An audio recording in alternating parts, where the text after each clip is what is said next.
We all know what the biggest complaint about Microsoft and the Xbox is. I hear it every single day on Twitter or in my comments on mostly all the videos I make. And it's always the same thing. Rand, Xbox has no games. Where are all the exclusives? Right?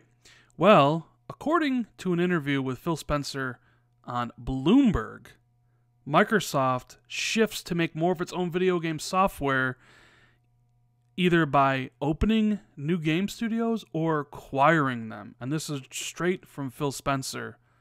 So let's talk about that right now. What is going on, guys? Randall Thor 19, the man with the million, back again with another video.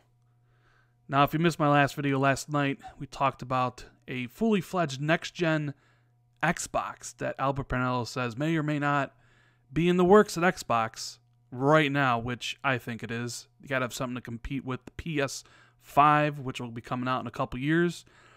But the big story today, on the eve of the Xbox One X, well, there's two stories. I'm going to cover this one right now, and I'll cover the other one later. Microsoft is going to focus on making more software, and they're going to do it one of two ways, or both ways, really. Opening new game studios or acquiring them, like buying them. I mentioned this in the video yesterday as well, about why I was excited for the Xbox, and I mentioned it before on other podcasts and things. Like, this has been a terrible year for Xbox exclusive games. Halo Wars 2, fine game. Voodoo Vince, Phantom Dust. What else do we had? Forza Motorsport 7, good game. PUBG hasn't come out yet. It'll probably do very well. And Super Lucky's Tale, which I enjoyed, but I know a lot of other people won't. Compared to their previous years, it was not a really good effort. Things got delayed to 2018, like Sea of Thieves and State of Decay and Crackdown. So it left this whole year just barren. I mean, Scalebound was canceled, Fable Legends was canceled. They would have filled a gap. But I know they hear this. The people at Microsoft hear this. And Phil was recently promoted to the position of, on the executive level. So he's at the table with all the bigwigs at Microsoft.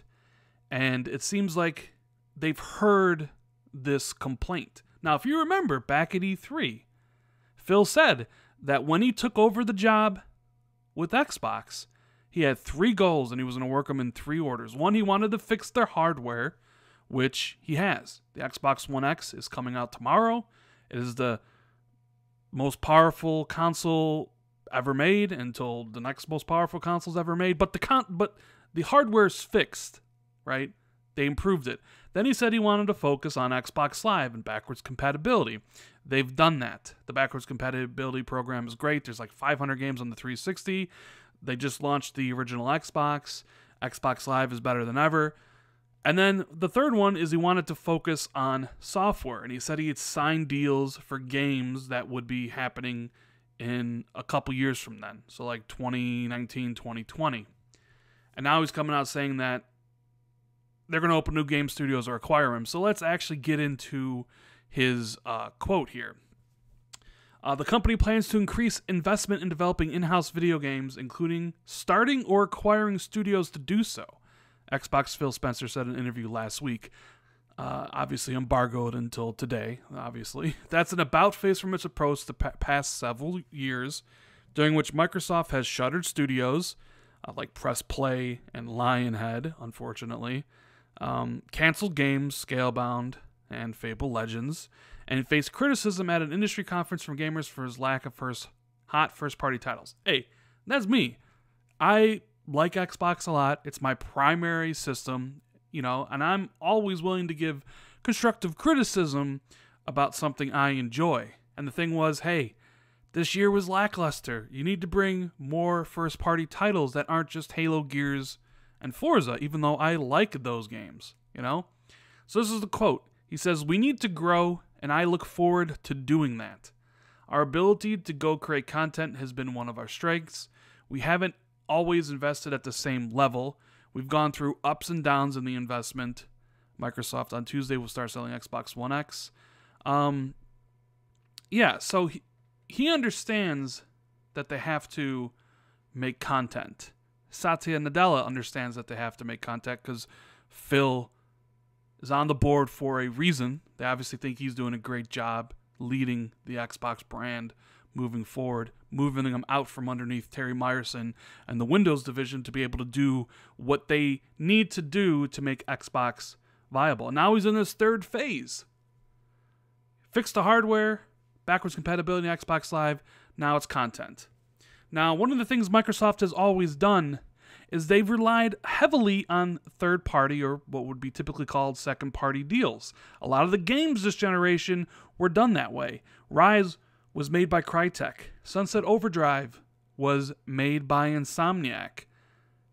Quantum Break was made by Remedy. Ori and the Blind Forest made by Moon Studios. State of Decay 2 made by Undead Labs. None of these studios Microsoft own. They have deals structured with those developers to make the games. Now, in Ori's case, Microsoft owns that IP, and in State of Decay's case, they own that IP too. But Microsoft didn't own Rise or Sunset Overdrive, and a lot of their decisions early on in the gen to partner with those developers kind of came back and bit them in the ass a little bit. Because when you own a studio, like the way Sony owns Naughty Dog, or Sony Santa Monica, or any of their other studios, you at least always have something in the works. Like, you're going to be making a game for them. You know, with Rise and Crytek, Microsoft just can't tell Crytek to go make Rise 2. Maybe Crytek doesn't want to. Maybe they feel it's not worth it. Same thing with Sunset Overdrive. Be a little bit different story if Microsoft owned Insomniac, but that's not the case, right? That's why a lot of people look at Sony and say, that's where I want to play because the exclusives over there. And Microsoft hears that criticism. So what do? You need to either open new game studios, like they did with, Microsoft Vancouver, which eventually became the Coalition, or you buy them outright. Now, if you actually look at Microsoft's first-party offerings this gen, it's a lot of Xbox, Halo, Forza, and Gears. Turn 10. They've made Forza Motorsport 5, Forza Motorsport 6, and Forza Motorsport 7. 3 racing games. 343, they've done Halo 5. Yes, they've done work for Halo Master Chief Collection. That was mostly an outsourced project. Yes, Halo Wars 2, they did work for that, but that was mostly Creative Assembly. So 343 has only really done Halo 5. The Coalition, they've only done Gears of War 4. Rare, they've done Connect Sports 2, and Sea of Thieves is coming out. And honestly, I'm having a tough time thinking of the rest of Microsoft's first party. I mean, you know, Forza Horizon, which is probably the premier racing franchise now for Xbox, that's made by Playground Games, which Microsoft doesn't own the studio. So they want to build a new studio, a couple new studios, so they can have more content at a more productive rate. I mean, right now, 343, they last made Halo 5 Guardians in 2015. We have no clue if the next one's coming out in 2018. It could be 2019. And that kind of leads a gap in the software. And honestly, if we're being honest with ourselves, the only reason 2018 looks better than 2017 is because 3 of those games were essentially pushed to 2018. Crackdown was supposed to be tomorrow, but it's now next year, right? State of Decay and Sea of Thieves, which really never had release dates, but were always targeted 2016, that's pushed to 2018, right? So, okay, so now you have 3 games next year. Hopefully those don't get delayed. Plus then whatever you have announced for the end of the year, probably Forza Horizon 4, so it looks like a better year. Then there's always this discussion about PUBG. Microsoft is heavily invested in that game and Bluehole Studios. Do they quietly make an acquisition after seeing how it performs on Xbox? You know, what if it comes out on Xbox, sells 5 million copies, Microsoft decides to snatch them up because it's like the biggest game on PC and it would, be selling pretty well on the Xbox. Or maybe they're waiting to tell. Maybe it doesn't sell as well on Xbox and there's no reason for them to buy it. But either way, the idea of opening new studios and acquiring them is something Microsoft has to do, because it gets rid of all the criticisms that people have with them. Because the main criticism right now, like I said at the beginning of the video, is the games. Where are the exclusive games at? You know, Sony has a lot of exclusive games lined up, and they all look great from 2018 to essentially 2020. And Microsoft needs to address that head on, right? So it's really interesting and refreshing to see Phil openly talk about this with Bloomberg, about how he wants to create more content and how he'll do that either by opening new game studios or buying them. Because at that point, if they do that, if they start pumping out the exclusives, what else is there really to complain about from the haters? The hardware's fixed. The Xbox One X is a great piece of hardware that plays games awesome and better than any other console for now. You know, if the exclusives are on the way, you can't really complain about that. The only thing you can complain about is like, well, it may not be for me. And that's with every type of exclusive, because those things are subjective to each person.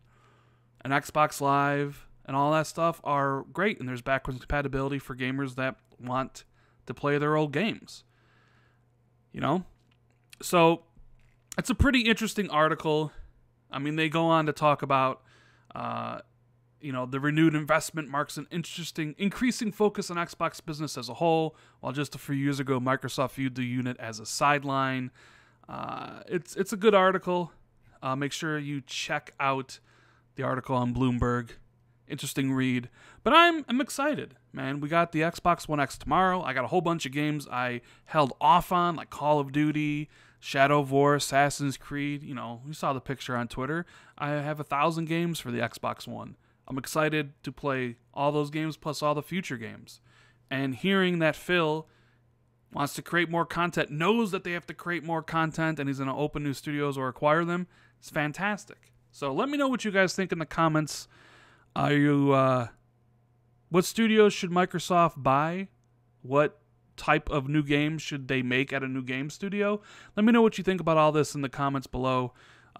Make sure if you enjoyed the video to hit that like button, subscribe to the channel if you're new or haven't already. Hit the notification bell so you're always notified when I drop new videos, as I do it a couple times every single day. Share this link out with everybody on Twitter. And I want to thank everybody for taking the time out of their busy schedule and their Xbox One X's, if you got it, if you're overseas, to watch the video. I really do appreciate it. Hope everybody has a fantastic rest of the day. And I'll see everyone in the next video. Later, guys.